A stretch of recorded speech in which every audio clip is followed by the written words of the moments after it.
मैंने इसीलिए press conference बुलाई थी और आपके माध्यम से कहना चाहता हूँ कि इस तरीके की अनर्गल खबरें जब छपती है कई बार हम उसका संज्ञान नहीं लेते हैं, लेकिन जब दिल को आहत करने वाली बात होती है तो मजबूरन हमको संज्ञान देना पड़ता है।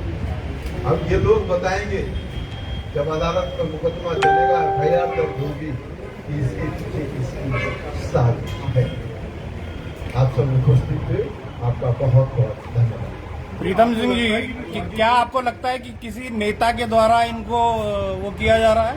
देखिए, मैंने कहा ना कि मैं इन तीनों ही पोर्टलों के खिलाफ FIR भी दर्ज करने जा रहा हूँ और जो मेरी मानहानि हुई है उसके लिए अदालत में मैं मुकदमा भी मानहानि का दायर करने जा रहा हूँ।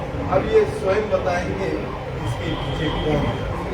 क्या आपसे बातचीत नहीं की सर? उन्होंने कोई बातचीत मुझसे नहीं की। मुझे तो अनायास आप लोगों में से कई लोगों के फोन आए, जी यहाँ पे इन्होंने कहा कि क्या है, मैं तो किसी के यहाँ खाने पे जा रहा था, मेरे परिवार को किसी ने खाने पे बुलाया था, मैं जा रहा था, कई लोगों का फोन आया, पता नहीं ये हालत की स्थिति यदि होगी तो भाई इस लोकतंत्र को मजबूत करने की जिम्मेदारी जो हमारी बनती है उतनी जिम्मेदारी आपकी भी आपकी भी। हम राजनीति से जुड़े लोग हैं तो ऐसा नहीं है कि हम पर जब मर्जी चाहे तब जो बात चाहे वो कह दे, ये कदापि नहीं है। और प्रीतम सिंह तो आपके बीच में यहाँ रहने वाला आपका साथी सहयोगी है, आप सब लोग मुझे भली भांति जानते हैं।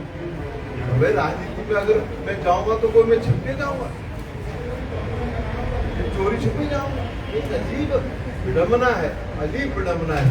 प्रीतम जी जो अटकलें चल रही है उसमें साफ कर दो, बाकी स्थिति क्या है, क्या बीजेपी वाकई जा रहा है? अभी भी आपको शक है? 97 में ज्यादा कह सर, पहले तो गए आप क्या मैंने कब मैंने कब मना? आज जा रहा हूँ या नहीं जा रहा हूँ? अटकलें क्या अटकलें उससे ज्यादा अटकलें क्या हो सकती है? प्रदेश कार्यालय में प्रेस कॉन्फ्रेंस कर रहा हूँ और मैंने कहा है तो 3 जो पोर्टल जिन्होंने इस बात को लिखा है मैं उनके कहा है मैं उनके खिलाफ जो है मानहानि का मुकदमा दायर करने जा रहा हूँ। और अगर मैं भाजपा में जा रहा हूँ तो फिर मानहानि का मुकदमा कैसे बनेगा? भाई आप भी तो पत्रकार हैं, मैं FIR कैसे दर्ज करूंगा? इतना तो आप प्रश्न पूछने से पहले सोच लीजिए। उनकी जिज्ञासा ये थी कि कहीं इसलिए तो नाराजगी नहीं की खबर लीक हो गई। वो जिज्ञासा केवल वो है। देखिए, अगर जिज्ञासा ये है खबर लीक हो गई और अगर प्रीतम सिंह को जाना होगा तो खबर लीक होने से रुक जाएगी। तो सर जो पिछले कुछ दिनों में खूब बयानबाजियां हुई है कांग्रेस में, ऐसा नहीं है, कई बयानबाजियां हुई हैं कई नेताओं, आपको लगता है कि बयानबाजियों से भी बचना चाहिए था? कौन सी बयान? कई और नेताओं ने क्या, बड़े आपने नहीं की? देखिए, मैं इतना कह सकता हूँ कि जिस दिन राहुल गांधी जी ने मुझे प्रदेश अध्यक्ष बनाया उस दिन से लेकर के नेता प्रतिपक्ष तक रहते हुए मैंने कभी ऐसा कोई बयान नहीं दिया जिससे कांग्रेस को कोई क्षति पहुंचे। मैंने किसी नेता के खिलाफ कोई सार्वजनिक बयानबाजी नहीं की। मैंने कांग्रेस के किसी भी अधिकृत प्रत्याशी को हराने का काम नहीं किया। तो भाई अगर कोई एक तरफा बयान दे रहा है उसका संज्ञान निश्चित रूप से राष्ट्र नेतृत्व लेगा। एक बयान तो सर ये भी आया है कि हीरा सिंह जी ने कहा कि खरीद बिक्री हुई टिकट में। ये हीरा सिंह जी हमारे बहुत वरिष्ठ नेता हैं, उन्होंने कोई बात कही है तो मैं तो राष्ट्रीय नेतृत्व से कहूँगा, क्योंकि मैंने भी पढ़ा है समाचार कि भाई इसका संज्ञान लेकर के तदनुसार आगे कार्रवाई। ऐसा तो ना आपके पार्टी के लोग भाई मैंने कहा ना कि शिखंडी को आगे करके प्रीतम सिंह की हत्या नहीं की जा सकती।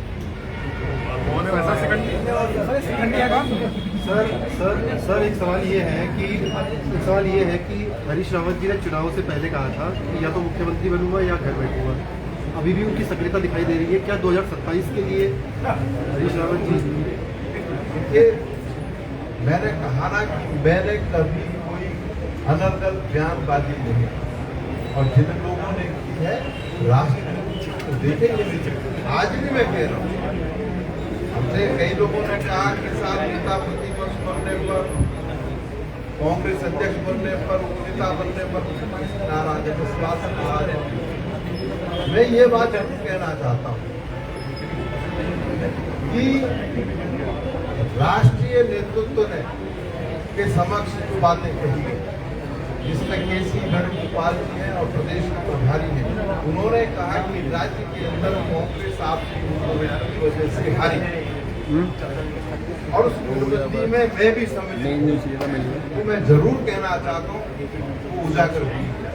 मैंने किस स्तर पर कुटबंदी की, मैंने किस स्तर पर कांग्रेस को नुकसान पहुंचाने वाला बयान दिया, किसी नेता के खिलाफ बयान दिया या किसी अधिकृत प्रत्याशी को हराने का काम किया है, तो मैं अगर ये मैंने कृत्य किया है तो मैं गुटबंदी मेरे पे जो है बिल्कुल ये आरोप चस्पा भी होना चाहिए और ऐसी परिस्थितियों में तो फिर मुझे विधायक बने रहने का भी कोई नैतिक अधिकार नहीं। अच्छा, एक सवाल ये भी है कि कांग्रेस में क्या शिखंडी कौन है? शिखंडी कौन है? अरे मैंने बोल दिया महाभारत पढ़ गढ़वाल है कौन, बीजेपी में है या कांग्रेस में है? अरे भाई है कौन क्या मैंने बोल दिया आपको। आप भी तो खोजी पत्रकार है, कुछ जानकारी आप भी प्राप्त कर लीजिए। जो कांग्रेस के गढ़वाल के नेता है उनको एक भी पद, जो कांग्रेस के गढ़वाल के नेता है उनको एक भी पद नहीं मिला है। कांग्रेस को कहते हैं नाराजगी उनकी भी है। देखिए मैं बड़ा स्पष्ट करना चाहता हूँ, मैं इस तरह की राजनीति का पोषण करने वाला व्यक्ति नहीं है। ये मात्र 2 मंडलों का राज्य है, कुमाऊं और गढ़वाल। इसमें भी हम गढ़वाल चुनाव करने लगे हैं तो मैं समझता हूँ कदाचित।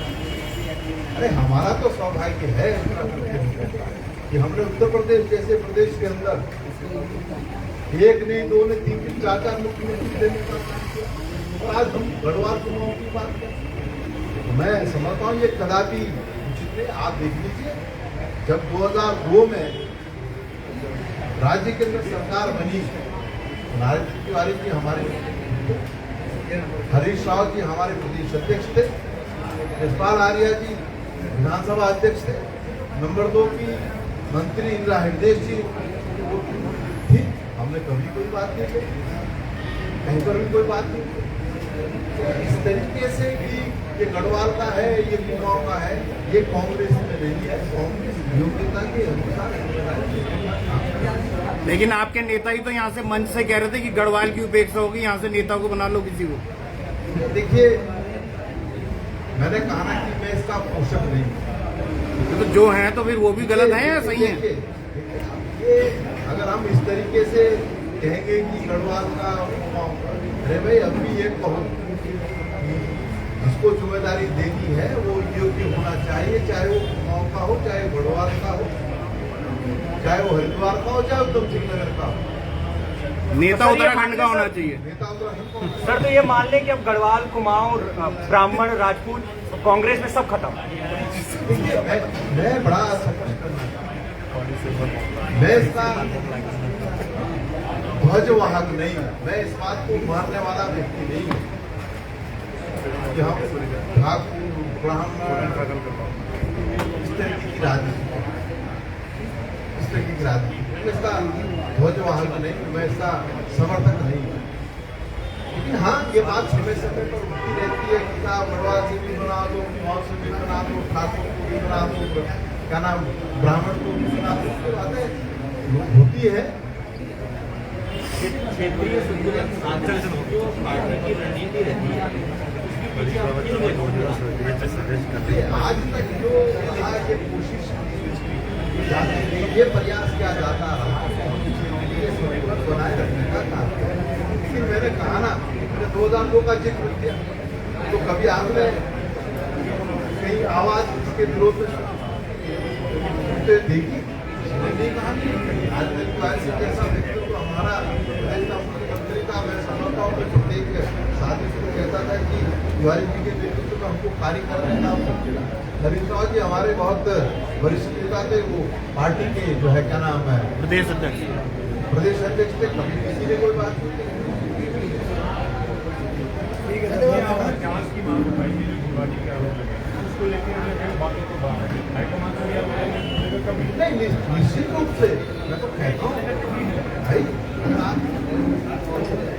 अगर आप अदालत में जाते हो तो जज भी दोनों को सुनता है ना, उसके बाद तो फैसला दे। मैं जरूर अपने राष्ट्रीय से कहना चाहता हूँ, अगर ये आरोप है और उस आरोप में मैं भी आ रहा हूँ, मुझे सुना, मुझे कम से कम सुन तो लीजिए, मुझे बता तो दीजिए कि यहाँ तुमने गुटबंदी की।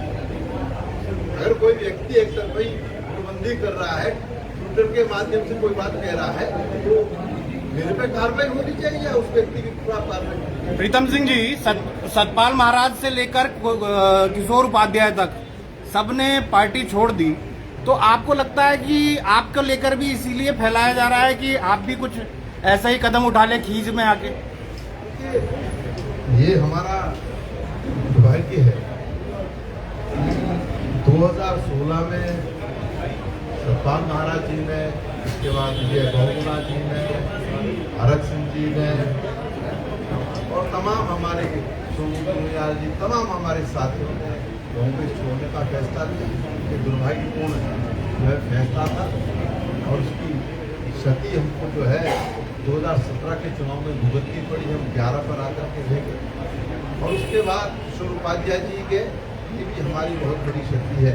जहाँ तक मेरा प्रश्न है, मैं इतनी आसानी से जाने वाला एक बात तो है, बीजेपी में भविष्य सुरक्षित है। आपने कौन सा आशियाना ढूंढा है? सर अरे हमारा भविष्य तो यहाँ भी क्या नाम सुरक्षित है, हम जीत के आ गए। क्या आपको क्या लगता है विधायक का भविष्य सुरक्षित नहीं है? पार्टी की बात सुनो मेरे से, जी। मैं 2027 की भी बात कर रहा हूँ। सर एक सवाल ये है, अभी आपने सर कि पूर्व नेता प्रतिपक्ष और पूर्व प्रदेश अध्यक्ष ने बहुत बड़ा आरोप केसी वेणुगोपाल और देवेंद्र यादव पर लगाया है। ये उत्तराखंड में एक बहुत बड़ी बात हो जाती है। तो क्या वो इस आरोप वो भी इस बात की पैरवी करेंगे कि इसकी जांच होनी चाहिए? इसका जवाब आपने गलत आदमी से इसके बाद ये भी कहेंगे कि मैं इसको क्लियर कर, मैंने ना तो केसी वेणुगोपाल पर आरोप लगाया, ना मैंने प्रभारी पर आरोप लगाया। मैंने ये कहा कि केसी वेणुगोपाल जी ने मुझे कहा और प्रभारी ने मुझे कहा कि उत्तराखंड राज्य के अंदर कांग्रेस आपसी गुटबंदी की वजह से हारी और उस गुटबंदी में मुझे भी इंगित किया गया है। तो ये पूछने का अधिकार प्रीतम सिंह को है। क्या बताइए मैंने कहाँ पर गुटबंदी की, ये तो बताना पड़ेगा ना। तो अब अध्यक्ष जी जवाब दीजिए। हम आपकी की बात कह रहे हैं, हम ये नहीं कह रहे हैं कि ये मैंने आरोप लगाया, मैंने इन पे आरोप लगाया, मैंने इन पे आरोप नहीं लगाया, इन्होंने मुझे कहा। देखिए हमारी भाषा ऐसी होगी।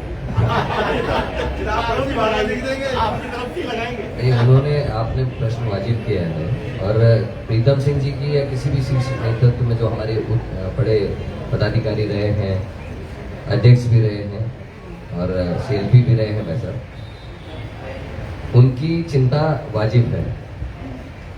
परिवार में अगर कोई बात उठती है तो उस बात का समाधान होना चाहिए और मैंने भी ये बात हाईकमान को कही है कि प्रीतम सिंह जी की जो चिंताएं हैं उस पर उनसे बैठ के चर्चा होनी चाहिए। क्योंकि बैठक का स्वरूप नहीं था, जिस दिन ये समीक्षा बैठक हुई उसमें इंडिविजुअल लोगों से पूछा गया था और क्या चीज जिस निकल के जो गई वो हम लोग को बताई गई। प्रीतम सिंह जी ने कहा है कि गुटबाजी का आरोप लगा है, तो ये बताया जाना चाहिए कि उनकी तरफ से क्या गलती हुई या मेरी तरफ से क्या गलती हुई है, तीसरे की तरफ से क्या गलती हुई है। उसमें जैसे ही परिस्थितियां अनुकूल होंगी, प्रीतम सिंह जी और हाईकमान की बैठक होगी, उसमें प्रीतम सिंह जी अपनी बात रखेंगे और वहां से जो भी बातें होंगी वो आप सब तक भी पहुंचेंगी, इसमें कोई शक नहीं। हाईकमान का क्वेश्चन मार्क नहीं सर, आप लोग जो का मानते थे कि हाईकमान सब कुछ ठीक करता है, अब हाईकमान ने कुछ किया, आप लोग हाईकमान का क्वेश्चन मार्क नहीं, हम हाईकमान में क्वेश्चन नहीं कर रहे। घर में अगर परिवार में अगर कोई प्रॉब्लम होती है भाइयों में, तो उसका समाधान घर का बड़ा करता है, सयाना करता है। वही बात प्रीतम सिंह जी ने भी कही है कि लोगों की बात सुनी है, जिन लोगों ने आरोप लगाए उनकी बात सुन के फैसले भी हो रहे हैं, लेकिन जिन पर आरोप लगे हैं वो गलत है या नहीं है, इस विषय में उन लोगों से चर्चा करी जानी चाहिए। यही तो मांग है, क्या दिक्कत है? आप पिटीशन नहीं कह सकते, अपने सयान में मतलब बातचीत का रास्ता खुला रहना चाहिए। उन्होंने कोई गलत बात नहीं कही और ये सही भी है। सरकार की मानते हैं हाईकमान अपनी जगह बिल्कुल ठीक है, जो भी फैसला हाईकमान के, देखिए हाईकमान और राज्य की जो लोग सेतु का काम करते हैं उनको ये देखना चाहिए, उनकी ये जिम्मेदारी बनती है कि हाईकमान तक जो बात जा रही है वो सही है या गलत है, ये तो देखना पड़ेगा। हाईकमान तो हर जगह नहीं देख सकता। अब मैं कहूँ कि सोनिया जी, राहुल जी हर जगह जाके देख सकते, वो नहीं देख सकते। ये दायित्व तो लोगों का है। जो लोग सेतु का काम करते हैं और जो सेतु का काम करते हैं, आप जानते हैं उस सेतु पर हर तरह के लोग जाते हैं। पुल होता है, उस पुल में जो है ट्रक भी चल रहा है, गाड़ी भी चल रही है, घोड़ा भी चल रहा है, खच्चर भी चल रहे हैं, सब चल रहा है। तो जो सेतु का काम करते हैं, मैं तो वास्तविकता बतानी चाहिए। सर वो सेतु पे भी तो बहुत बड़े बड़े आरोप लग गए आपके यहाँ। अब ये मैंने कहा ना, जो आरोप लगे हैं इसका संज्ञान तो राष्ट्रीय नेतृत्व तो लेगा। तो राष्ट्रीय नेतृत्व संज्ञान लेगा तो परिचय को निर्णय देगा। ठीक है, थैंक यू सर, धन्यवाद, बहुत ही बढ़िया। हो गया।